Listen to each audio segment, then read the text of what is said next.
E aí, gente, tudo bem com vocês? Eu sou a Paulinha e hoje eu tô aqui para compartilhar com vocês uma palavra de algo que tem queimado no meu coração. Eu começaria, na realidade, lendo uma frase de um livro. E essa frase me fez lembrar de todos os devocionais dos meus últimos dias e eles apontavam nessa direção. E daí eu percebi, tem algo que eu preciso meditar um pouco mais aqui.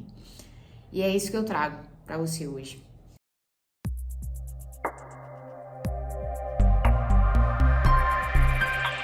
Vou ler primeiro a frase para você poder se situar em onde eu quero chegar, tá bom? A frase é desse livro aqui, ó. Deixa eu mostrar para você, porque vai que você se interesse. Relacionamento de Aliança, do Eshe Intrater. Eu acho que é assim que se pronuncia o sobrenome. Eu conheci esse livro através do Harold Walker, num curso de liderança da Jesus Cop. Ele dá uma aula sobre relacionamento de aliança e ele fala sobre esse livro. E agora é um livro que lá na igreja a gente está adotando também. E quando eu comecei a ler, logo no iníciozinho, na página 20, tem uma frase, aliás, o início do livro todo tem me marcado, mas eu vou destacar essa frase que tá na página 20, que ele diz assim, ó. Uma pessoa que enfrentou sérios problemas de insegurança ou rejeição pode fazer um ótimo trabalho com sucesso e talento. Porém, sua capacidade de ministrar os outros de coração está condicionada à sua disposição de abraçar a cura da rejeição sofrida no passado. Eu vou repetir.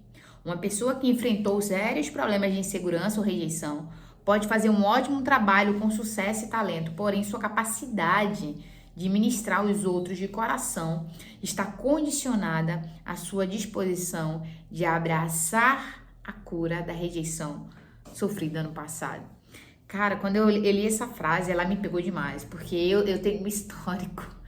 Eu tenho um histórico nessa área, sabe? De insegurança, a autoestima não tá muito lá no topo, muito pelo contrário, ela tá lá embaixo muitas vezes.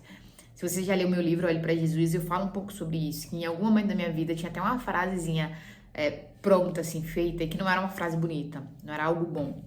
Mas que de algum modo ela se repetiu tanto na minha mente que ela passou a ser uma verdade pra mim, ainda que ela fosse a maior mentira contada pelos meus medos pro meu próprio coração. E eu dizia assim, eu sou a filha mais, porque eu era a terceira filha, né, de um grupo de 3, eu era a terceira, e na minha perspectiva, eu tinha nascido como uma excedente. Minha mãe e meu pai, eles não precisavam mais de mim, já tinham um casal de filhos. Em algum momento, não foi ninguém que me disse, em algum momento isso, o diabo plantou essa semente no meu coração. E eu dizia assim, eu sou a filha a mais, tudo que é mais sobra, tudo que sobra é resto, tudo que é resto a gente joga fora, se joga fora porque não presta. E era assim que eu me definia, sabe? Como alguém que não prestava, como alguém que não servia, como alguém que só veio pra atrapalhar. E por muito tempo, por ter essa insegurança plantada dentro do meu coração, eu tentei ser aquilo que eu acreditava que os meus pais precisavam, aquilo que eu acreditava que era necessário para que eu pelo menos pudesse ser aceita, pudesse ser bem vista, pudesse ser amada. Isso não tem a ver com o tanto de amor que meus pais me davam, tinha a ver com como eu me sentia, como eu enxergava tudo que acontecia ao meu redor. O inimigo em algum momento ele mentiu para mim e eu acreditei nessa mentira, sabe? E por que eu falei de quando eu tava lendo os devocionais? Porque quando eu vou lá, a Bíblia começa desde o Gênesis. O Gênesis capítulo 1, ele começa exatamente desse jeito. Melhor, Gênesis capítulo 1, né? Mas o início da humanidade, né? Gênesis 4, a tentação, começa exatamente assim. Tá tudo bom, tá tudo perfeito. O ser humano, ele é amado. O ser humano, ele tem um lugar ocupado de destaque. Mas aí vem uma mentira do diabo.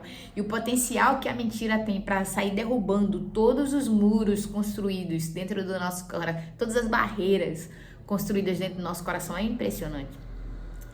E lendo essa frase, eu resolvi falar um pouquinho com você sobre essa experiência que eu tive e à luz desses textos. Eu não sei se eu vou fazer só um vídeo, quantos que eu vou fazer, mas eu queria falar sobre medo, sobre insegurança aqui, sobre baixa autoestima aqui, porque foi um lugar que eu passei e eu abraço hoje esse lugar de dor, considerando que a cura, ela já é real na minha vida. Então, na realidade, eu não abraço o lugar de dor, na realidade, eu abraço a cura que o Senhor trouxe sobre a minha vida nessa área. Isso não significa que eu não tenha mais nenhum sinal de rejeição, de baixa autoestima dentro de mim. De vez em quando, eu ainda me pego nesse lugar, sabe?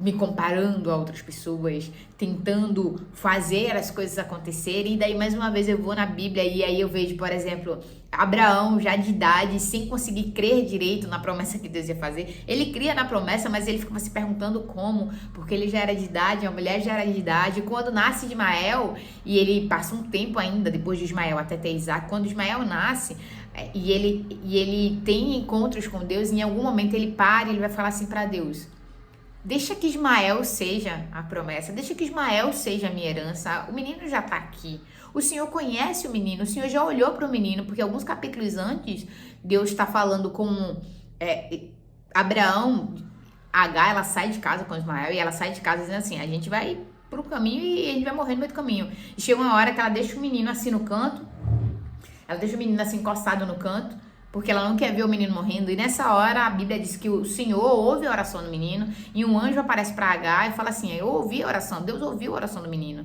E Agar vai dizer assim: tu és o Deus que me vê. Então eu imagino que quando Agar volta para perto de Abraão e Abraão ouve essa história, Abraão deve pensar assim, eu tô conjecturando, tá? Abraão deve pensar assim: caramba, Deus conhece o menino, Deus sabe quem esse menino é. Deus sabe que ele é um menino bom, era um menino comportado, era um menino que estava sendo criado ali, junto de Abraão. E Abraão fala assim: deixa que seja ele. Talvez porque dentro de Abraão não era sobre a capacidade de Deus, ele até cria, ele é o pai da fé. Mas ele tinha medo que a sua humanidade, que a sua fraqueza, que a sua limitação pudesse, de algum modo, impedir que Deus fosse Deus. E eu, quando eu li essa frase, foi isso que foi jogado no meu coração, sabe? Às vezes as nossas inseguranças, os nossos medos, eles não só nos impedem de chegar, mas eles nos impedem de confiar que Deus é Deus e que se Ele prometeu, vai cumprir. Se Ele falou, vai acontecer. Se Ele disse, se Ele deu uma palavra, é certo, é real, vai acontecer. Então eu vim aqui hoje, e como eu falei, talvez esse seja o primeiro de muitos vídeos, eu vou começar a falar mais sobre isso aqui, porque um dia eu já estive nesse lugar, na realidade eu ainda estou no processo de cura, eu não saio 100% dele. Inclusive falar aqui pra vocês é um desafio muito grande, a gente fica se comparando a pessoas que falam sobre qualquer outra coisa, e daí tem milhões de seguidores, e daí a gente não tem nenhum, e os poucos que a gente tem, isso é uma noia minha, tá? Os poucos que a gente tem, ainda aparece um ou outro lá pra dizer assim: tá falando besteira, tá falando errado, tá falando isso e aquilo. E a gente fica preocupado com aquilo que as pessoas vão pensar, porque tá lá a raizinha ainda sendo trabalhada dentro do nosso coração. Mas eu glorifico a Deus que eu tenho rompido. Eu tô aqui agora falando pra você, sou eu rompendo com a minha ferida de rejeição. Sou eu rompendo com a ferida da comparação. Sou eu dizendo assim: independente do que pensam de mim, eu tô falando aquilo que Deus colocou no meu coração. Eu sei que Deus colocou no meu coração. E tem gente que tá precisando ouvir. E minha perspectiva, ela é muito essa, sabe? Se eu estiver falando pra se um ouvindo isso, sair dessa posição de dor e for pra um lugar de cura, eu tô cumprindo minha missão, eu tô cumprindo meu papel. Eu não sei pra quantas pessoas Deus quer que eu fale, mas eu sei que Deus quer que eu fale, sabe? Então eu tô abraçando essa cura para poder viver o que o Senhor projetou para mim. E eu tô aqui para falar isso para você, porque você também precisa abraçar a sua cura, para que o Senhor comece a agir em você e através de você. Não deixa que a mentira que o diabo te contou lá no início defina quem você é hoje. Sempre há restauração e restituição. O Senhor sempre vem ao nosso encontro, independente de onde a gente estava, independente do que a gente fez. É a gente que se esconde, mas Deus sempre vem ao nosso encontro. Deus não precisa que a gente dê um jeitinho, Deus não precisa que a gente se esforce para merecer, é graça. Independente de merecermos ou não, Ele já nos entregou algo. Ele já nos entregou vida, Ele já nos entregou salvação, Ele já nos entregou esperança, sabe? E é isso que eu quero compartilhar com você aqui hoje, sabe? É uma reflexão rápida. Deus, Ele quer que nós enfrentemos os nossos medos e as nossas inseguranças para nos aproximarmos de quem Ele sonhou, de quem Ele projetou para nós. Enfrenta o medo, enfrenta a insegurança e torne-se exatamente quem Deus sonhou que você fosse. Amém? Essa é a mensagem de hoje, esse é o recado de hoje. Eu espero de verdade que de algum modo essa palavra ela tenha achado um lugar, um espaço no teu coração. Se você achou ela relevante, compartilhe ela com mais alguém. Me ajuda a alcançar mais pessoas, me ajuda a proliferar essa mensagem para mais pessoas, porque eu acredito muito Que o reino, ele se expande através dos relacionamentos, não através de gatilhos, não através de algoritmos, mas através de relacionamento. Então, você conhece alguém que precisa ouvir essa mensagem. Então, me ajuda a chegar até ela, tá bom? Que Deus te abençoe. Se você ainda não é inscrito, se inscreve aqui. A gente vai compartilhar mais mensagens como essa. Se inscreve aqui. Vai compartilhar outras melhores. A gente vai evoluindo. Nos ajuda, ora por nós. A gente precisa de você, tá bom? Até mais. Até o próximo vídeo.